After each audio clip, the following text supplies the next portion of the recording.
Hello，大家好，我係少少。我係小關。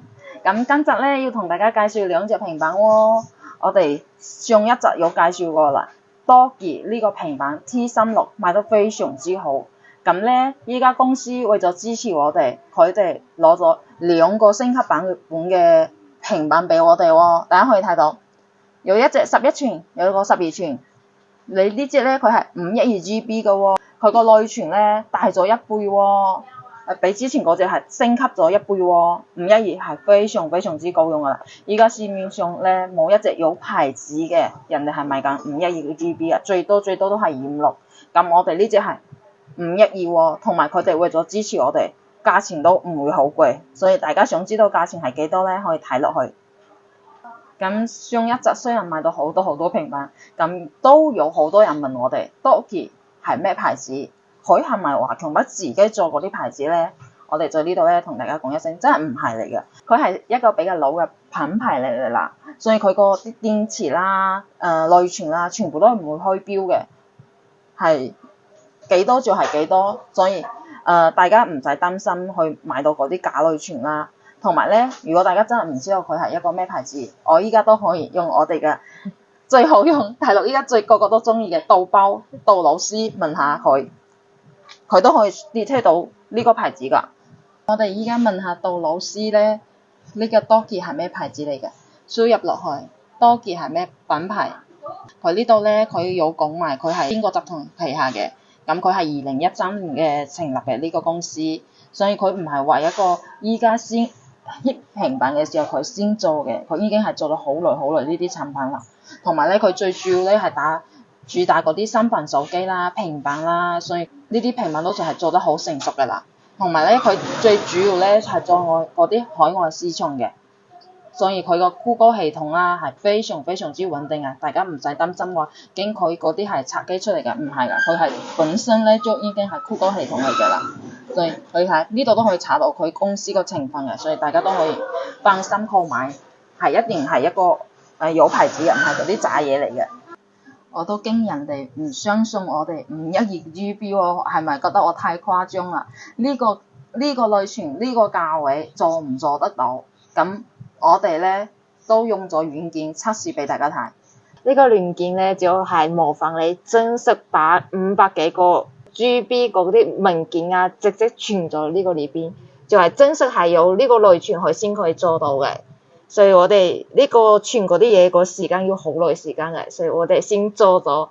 頭先我試咗差唔多要4個鐘咁樣，係，所以我哋先測好俾大家睇下結果。佢呢個空間嘅全部都係正常嘅，唔係虛標嚟嘅。大家都可以睇到佢嘅包裝，你睇，所以大家可以放心有地址啦。呢啲係正規公司做出嚟嘅產品嚟嘅。我呢隻咧係11寸嘅，512GB 嚟嘅。咁呢隻係12寸嘅，都係512GB。我哋依家咧睇下兩隻嘅質素係點樣嘅。咁佢升級咗，佢平板有升級嘅話，畫質都升級咗。依家咧呢隻畫質咧，我覺得真係非常之靚。我都有攞過去同聯想去對比睇同一部劇嘅情況下，咁佢嗰隻咧係聯想咯，色彩可能會靚少少，但係基本係差唔多嘅，都係非常之好嘅啦。咁如果大家都係可以過嚟我哋現場呢個對比嘅。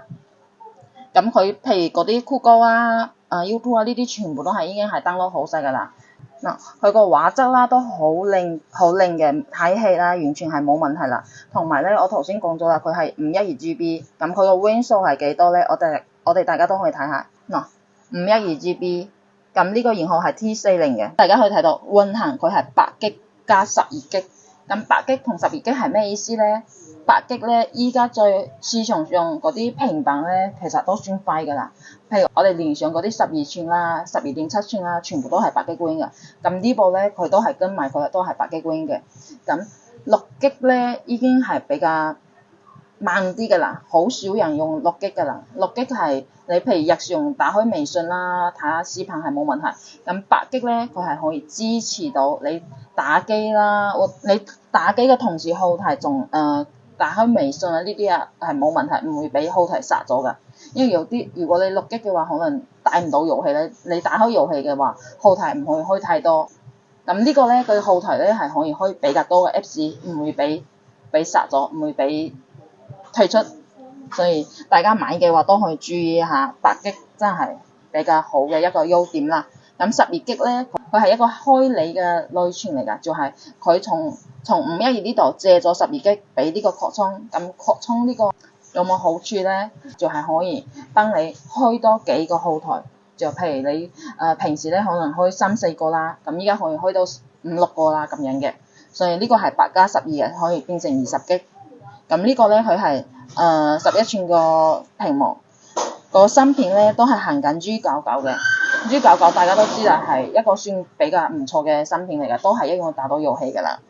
仲有呢個電池喎、哦，佢呢個電池係8500毫安嘅電池，就係相當於可以睇到6、7個鐘喎、哦。咁大家可以睇到呢度，都係一樣可以插2張 SIM 卡嘅嚟㗎。呢個雖然係國際版嚟㗎，但係佢都係一樣可以插到 SIM 卡，最重要係可以插到2張 SIM 卡。依家咧市面上係好少有2張 SIM 卡嘅，咁佢除咗 SIM 卡咧，都係一樣可以支持到SD 卡，但係其實512真係夠用啊！我自己個手機都係512都用唔晒嘅，我好多視頻，好多圖片都係啲夠用嘅啦。佢除咗呢啲功能咧，嗰啲分屏啦、無線投屏啊，都係完全冇問題㗎。咁分屏咧，大家都可以分俾大家睇下。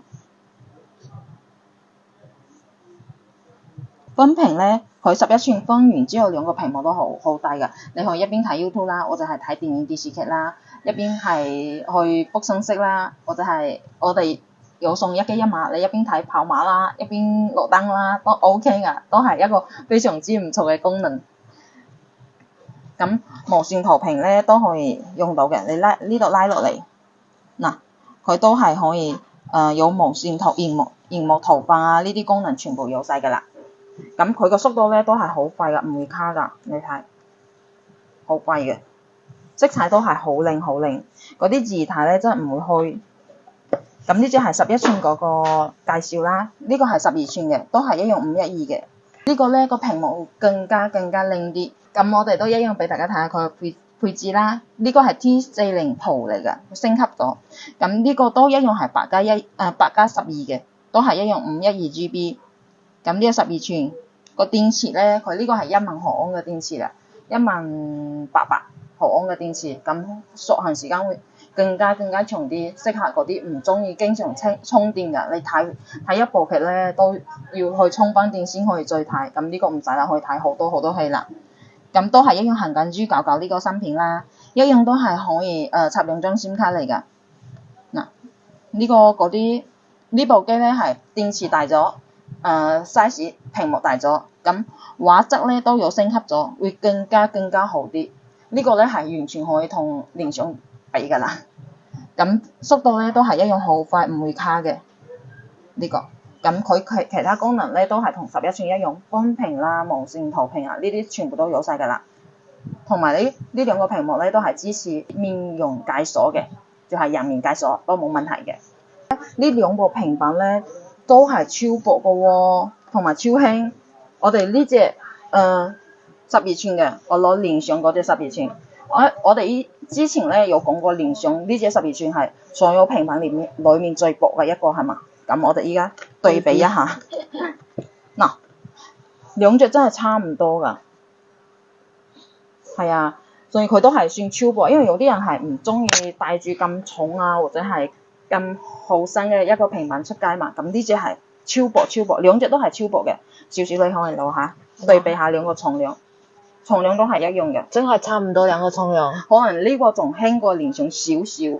係，就我中意呢個磨砂嗰個感覺。係佢個呢個外殼咧都係非常之好睇，係磨砂嚟㗎，都係金屬嚟㗎，超薄。然之後咧佢都係一樣有4個喇叭，同聯想一樣有4個喇叭係立體聲嘅，個聲音都係好嘅。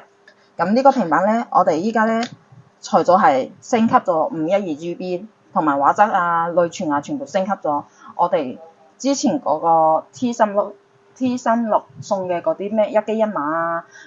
所有開心睇啊，我哋都會一樣有送俾大家㗎。咁1機1碼嘅好處係咩？就係所有片可以在一個 Apps 睇晒。咁你睇電影啊、電視劇啦、M+D+ 啦、咁電視台啦，全部都可以在一個 Apps 睇晒。所以你買翻去俾老人家當備用機啊，或者係當佢俾佢無聊下玩下睇下劇啦，都係非常之合適嘅。因為佢一個 Apps 可以睇晒，然之後咧佢睇嗰啲新聞題啦，都係非常之穩定噶，唔會話唔會卡或者係要攞密碼呢啲全部唔使噶。咁你買俾佢睇，佢都會開心下，唔會日日問住你話點解呢個要睇唔到啦，嗰個睇唔到啦，呢個唔會啊，非常之穩定。同埋咧，我哋頭先都講咗啦，佢係8GB RAM噶啦，同埋係 G99呢個芯片嚟噶，佢做文書啊都冇問題，同埋打機都完全冇問題嘅。所以我哋呢隻除咗送1 G 1碼之餘咧，我哋仲有送1秒天碼俾大家。1秒天碼咧就係你唔需要下載軟，唔需要連接網絡，係你唔需要連接網絡都係可以玩到嘅。咁呢個屏幕夠大啦，你如果同屋企人一齊對打都完全冇問題嘅。咁除咗頭先嗰啲咧，我哋仲有送鍵盤啦、滑鼠啦、筆。咁我哋送埋1秒天碼，仲送多一對手掣俾大家。仲有送佢個保護套。呢個保護套我真係要講多一次，因為佢個質感咧係非常之舒服㗎，係非常之好嘅，手感係好舒服，好中意佢呢個皮套。呢個係原裝皮套嚟㗎，佢都有送一個原裝皮套。咁除咗呢個，我哋依家仲有送個平板收納包，就係你可以平時帶出街嘅時候，你可以咁樣擺喺呢度，滑鼠擺喺呢度，咁鍵盤你可以咁樣擺落去。你出差嘅時候再擺翻你嗰啲卡包，嗰啲卡啊、身份證啊都完全冇問題。咁你可以咁樣收埋，就可以帶出街啦。咁呢個係買多而先有送嘅一個皮包嚟嘅，512GB 嘅平板，依家得呢隻牌子先有嘅，賣緊幾錢咧？我哋11寸。1380，包埋1 G 1碼，包埋1秒天碼，包埋呢些嘢1380。咁12寸咧1680，就係都係一樣包埋呢啲嘢嚟㗎。就係呢個價錢真係超大㗎啦，因為公司係俾我哋支持先要攞到呢個價錢嘅。所以如果大家有需要嘅話，都可以過嚟睇下。咁視頻就到呢度啦。咁如果大家中意我哋呢集介紹嘅2隻平板嘅話，記得一定要過嚟我哋鋪頭買先有㗎。咁呢隻因為佢係公司俾我哋支持，先有咁大嘅內存、咁大嘅優惠。所以如果大家要嘅話，記得過嚟翠格經濟大廈 D03鋪頭玩少少或者係玩我啦，小關。多謝大家，拜拜。拜拜。我哋坐地鐵來到深圳華強北地鐵站落車，揾到呢個 E 出口。記住係喺華強北路落車。如果你喺華強北落車咧，係要行多差唔多10分鐘先至可以到我哋鋪頭。如果你喺華強北路落車咧，嗱喺呢個 E 出口出去，即刻就可以到經濟大廈嘅。咁我而家喺 E 出口行出去，呢度係有一個 E1 出口，呢邊係 E2，我哋就行 E2 出口出去，因為 E2 嘅話全程都係有扶手電梯嚟嘅。E1 嘅話就全程都係行步梯，上咗扶手電梯，跟住左轉直行，前面仲有第2個扶手電梯，跟住上第2條扶手電梯。我哋喺 E2 出口出嚟咗之後咧，右手邊直行就可以見到賽格經濟大廈。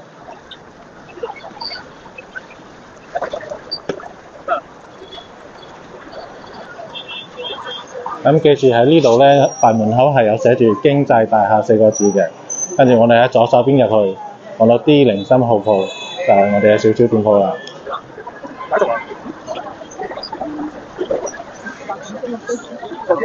呢度係 D01、D02，跟住就到 D03號鋪啦。